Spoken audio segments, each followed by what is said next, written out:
Joan always loved order. Saturday was a day for her to sort through papers and tidy up the house. On this day, she planned to finish everything as quickly as possible so that she and her husband, Henry, could review their upcoming trip itinerary in the evening. While sorting through the papers, she came across an envelope with a bank logo. The letter looked official, but it was not addressed to her. "What is this?" Joan muttered as she opened the envelope. The letter informed her of a late loan payment of several tens of thousands of dollars. It also mentioned penalties for non-payment. Joan's heart started to race. "I didn't take out any loans," she thought. She quickly scanned the document and saw Henry's name. The letters were addressed to him, but somehow they were among their shared papers. Why didn't I know anything about this? What is he hiding? Joan couldn't stop the flow of thoughts. She remembered how Henry had been avoiding talking about money lately. He had brushed off her questions about the bills, assuring her that everything was fine. Her anxiety grew. Joan started looking for other documents, and after a few minutes she found several more threatening letters from the bank about possible repossession. When Henry returned home, Joan was already waiting for him with the letters in hand. "What does this mean, Henry?" Her voice was trembling, but she was firm. Henry tried to look calm, but his eyes betrayed panic. "John, it's nothing serious. It's just a small debt. I'll take care of it," he said, avoiding her gaze. Joan didn't believe him. Her world, which had seemed so stable, was coming apart at the seams. "Why did you keep this from me? How long has this been going on?" she asked, feeling her voice getting louder and louder. Henry sighed and said, "I didn't want to bother you. It's my problem." Joan and Henry met 30 years ago at a charity event in a small Missouri town. She was a young teacher who wanted to change the world, and he was an engineer who had just started to build a career. They shared a love of travel and the simple pleasures of life. At the beginning of their journey together, Joan and Henry were inseparable. They built a house together, grew roses in their garden, and dreamed of a quiet retirement. Their plan was simply work until they were 55 and then travel the world. They discussed routes, collected photos from dreamy places like Paris, Florence, and the Greek islands. Henry took care of investments, and Joan took care of savings. Their joint account seemed stable enough to make those dreams come true. John was the kind of person who always thought about the future. Shep kept track of expenses, checked every check, and even wrote down her spending in a notebook. "Henry, we need to make sure we don't spend too much. Our retirement years should be comfortable," she often said. Henry was her complete opposite. He believed that life was too short to skimp on pleasures. "John, we deserve a little bit of luxury," he would say when buying new fishing gear or taking her out to dinner at an expensive restaurant. Although sometimes it annoyed Joan, she believed that Henry was just trying to make their lives brighter. They had no children, but they were surrounded by nieces and nephews who always found support from their uncle and aunt. Joan and Henry were the couple people turned to for advice, financial help, or just warmth. "You're always saving everyone," Joan would say to Henry when he helped his relatives pay for school or medical treatment. Their shared dream of traveling was only part of the plan. Henry dreamed of opening a small fishing shop by the lake, and Joan wanted to write her memoirs. They often discussed how they would spend their time in their new home, where peace and quiet would help them recuperate after years of work. Henry's secret began to sprout the moment he started avoiding financial conversations. Joan had noticed this, but put it down to the stress of work. Joan stood in the middle of the kitchen, clutching the letters from the bank. Her eyes showed shock and disappointment, and Henry was sitting at the table, seemingly trying to avoid her gaze. "Henry, what is it?" Her voice trembled but was full of determination. He sighed, seemingly searching for the right words. Joan, I can explain everything," he began, but it was clear from the very first words that this would not be a simple confession. Henry started talking about hard times and unexpected expenses. He explained that he started taking out loans when his job no longer brought in enough money. "I thought I could pay it back quickly. There was just a small downturn in finances, but I was in control," he said. looking at her with guilty eyes. Under control. Henry, we lost everything. Joan couldn't believe her ears. Henry began to look for excuses, trying to absolve himself of responsibility. He blamed the unfair economy, and even hinted that perhaps Joan should have been more attentive to finances as well. You've always been watching your spending. Why didn't you notice this before? He asked, trying to avoid a direct confession. Joan could barely contain her emotions. I didn't notice. You hid it from me, Henry. It's not my fault. Gradually, Henry admitted that the amount of the debt was much higher than Joan could have imagined. It turned out that he had not only taken out loans, but had also spent them on bad investments and covering other debts. Thought it would only be temporary. One investment was supposed to pay back everything with interest, he explained, but it didn't. Joan concluded, her voice as cold as ice. She felt her world crumble. Her hopes for a carefree retirement, her dreams of traveling, everything was shattered by the reality of debts she hadn't even realized she had. Henry, you've destroyed everything we've worked for. Pa, how could you do this without my knowledge? I just wanted you not to worry, he said, but these words only added fuel to the fire. The conversation ended with John leaving the room without waiting for an apology or a concrete plan to solve the problem. She realized that she could not trust Henry, but she did not know how to proceed. Though after a tense conversation with Henry, John realized that she couldn't do it alone. Her mind was in chaos, and there seemed to be no hope. But one thought made her acting. Maybe her friends or family could help her find a way out. She sat down at her desk, picked up her phone, and started flipping through a contact list. The first person she called was her old friend Bob, who used to work as a financial advisor. Bob, hi, I have a problem. A huge problem. She began, trying to hold back her tears. Bob listened to her carefully, not interrupting her. When Joan had finished her story, he sighed and replied, Joan, you have to realize that debt is not the end of the world. But first you need to understand what your financial situation is. Do you have copies of the documents? Joan thought about it. She remembered that Henry often hid papers, but some of them were left in a drawer. Yes, I'll find them. What's next? Bring everything you can find. We'll figure it out, Bob assured her. These words gave her the first spark of hope. The next person she turned to was her sister Mary. They hadn't always gotten along, but right now Joan couldn't afford to be proud. Mary, I need help, she began. Her sister was shocked. John had always seemed strong and independent to her. I know we haven't talked in a while, but it's really hard for me, Henry, and we have huge debts, and I don't know how to deal with it, she admitted. Mary offered to come to her the next day to discuss everything. The next day, Joan sat at Mary's table. Her sister listened, asking questions from time to time. And Joan, I always knew Henry wasn't very responsible, but I didn't think it would go this far, Mary said when Joan finished her story. What do I do now? Asked Joan, looking at her sister with despair.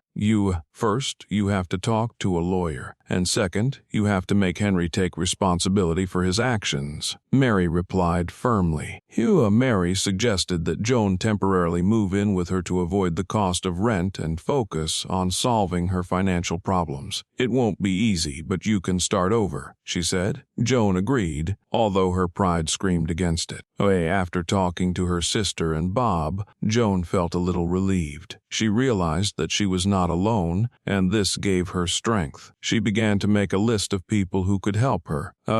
Maybe together we can find a solution, she thought. Joan sat at the kitchen table with a stack of documents that Bob had helped her gather.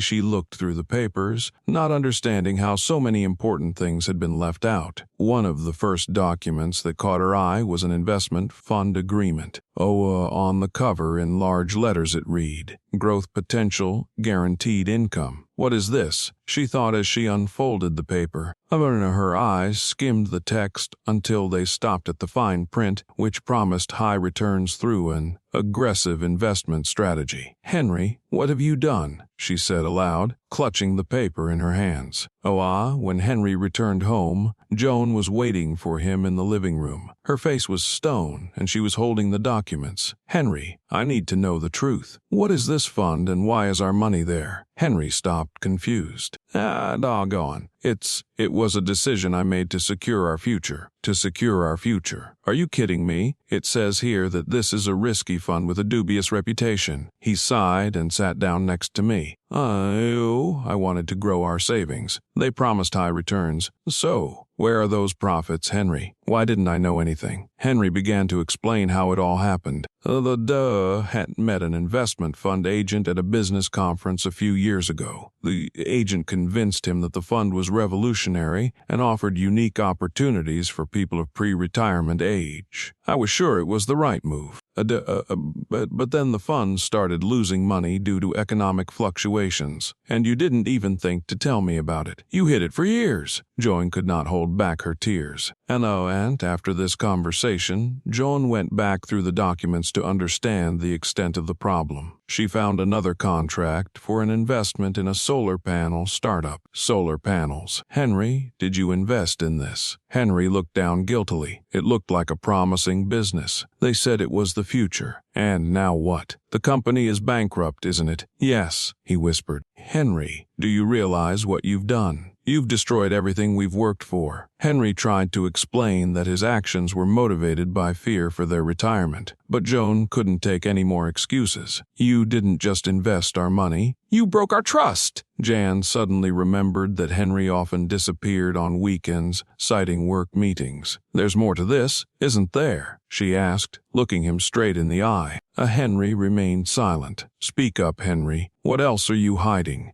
Joan was sitting in a chair, clutching a cup of tea that had long since gone cold. There was a tense silence in the living room, broken only by the ticking of the clock on the wall. Henry, sitting across from her, was the first to break the silencing. Joan, I realize you're angry, but I did it for us. For us. Joan looked up sharply. Her eyes glistened with tears, but her voice was firm. Henry, how can you say for us when you've been hiding it for years? I was afraid you wouldn't understand. Henry replied, avoiding her gaze. Wouldn't understand. Henry, this is no small mistake. You jeopardized our future, our dreams. You knew I always wanted a quiet retirement to travel. And now what? Henry tried to find the words. I didn't want you to worry.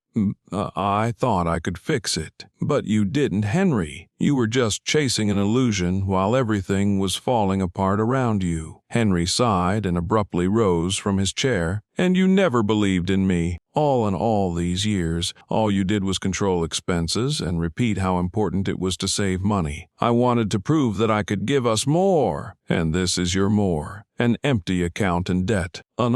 Joan stood up, her voice trembling with emotion. You don't even know what it's like to feel like a failure. You always have everything planned, everything under control. And me, I just wanted to do something meaningful. Joan fell silent, shocked by his words. Henry, if you felt so bad, why didn't you tell me? Why did you decide to fight this alone? Henry lowered his head. I was ashamed, Joan. I thought I could handle it on my own. But now I see how wrong I was. Shy, she repeated, quieter now. Henry, I'm your wife. We were supposed to be a team, and you left me in the dark. Tears rolled down Joan's cheeks, but she didn't try to wipe them away. I trusted you with all my heart, and now I'm not even sure if I can look at you the same way. Henry, himself on the verge of tears, replied, I know I have lost your trust, but I'm ready to do anything to get it back. Please give me a chance. Joan took a deep breath, looking into his eyes. I don't know if I can, but if we decide to fight for it, we'll do it together. No secrets, Henry, he nodded. I promise. But what do you decide? Joan woke up early. Her thoughts were heavy like clouds before a storm. Henry was still asleep in the next room, and the silence of the house emphasized her loneliness at this moment. She made herself a cup of coffee and sat by the window, looking out at the garden they had created together over the years. What happened to us? She thought as she watched the wind sway the trees. This was the place where they had dreamed of spending their old age. But now it looked different, empty, unstable, and tinged with betrayal. Joan opened the notebook where she usually wrote her thoughts. She began to writing, how do I feel? Will I be able to forgive? What's next? Her hand froze on the last question. She realized that the answer depended not only on her, but also on Henry. That same day, Joan met her friend Linda at a cafe. Linda had always been there for her, especially in difficult times. "Joan, you look exhausted," Linda said as she sat down across from her. "I just don't know what to do," Joan replied, stirring her tea with a spoon. "Henry has destroyed everything we've built, but he says he wants to fix it." "Do you believe him?" asked Linda. Joan thought about it. "I don't know. Part of me wants to trust him, but another part of me is screaming that he's gone too far this time." That evening, Joan gathered her family. She knew she couldn't make a decision without talking to her children. "I need your help," she began as they sat down around the table. "Henry has ruined our finances, and I have to decide whether to fight for our future with him or go my own way." Her son Michael, always blunt, said, "Mom, you've always been strong. If you decide to stay with Dad, that's your choice, but you have to be sure that he is worth it." Her daughter Sarah added, "We are always here for you, Mom, but you deserve to be happy, even if it means you have to change everything." After this conversation, Joan realized that her decision should not be based on emotions, but on how she sees her future. She sat down with her notebook again and wrote, "What do I want from life? Can I build it with Henry? What happens if I decide to go it alone?" The next morning, Joan decided to talk to her husband. Henry was sitting in the kitchen looking tired and confused. "Henry, I've been thinking a lot," she began. What happened has destroyed my trust, but I'm willing to give us a chance if you show me that you're ready to change." Henry looked up, his eyes filled with hope. "John, I will do everything I can to make up for my mistakes. I know I've ruined everything, but I don't want to lose you." Joan decided that they would go to a financial counselor together to try to fix the situation. But a doubt remained in her heart. Could Henry really change? The morning began unusually for Joan. She woke up not with the usual thoughts of the past, but with a feeling of lightness. Henry had already left for a meeting with a financial advisor, leaving her a note. "I will do everything to correct my mistakes. Thank you for another chance." Joan put the note on the table and looked at it for a long time.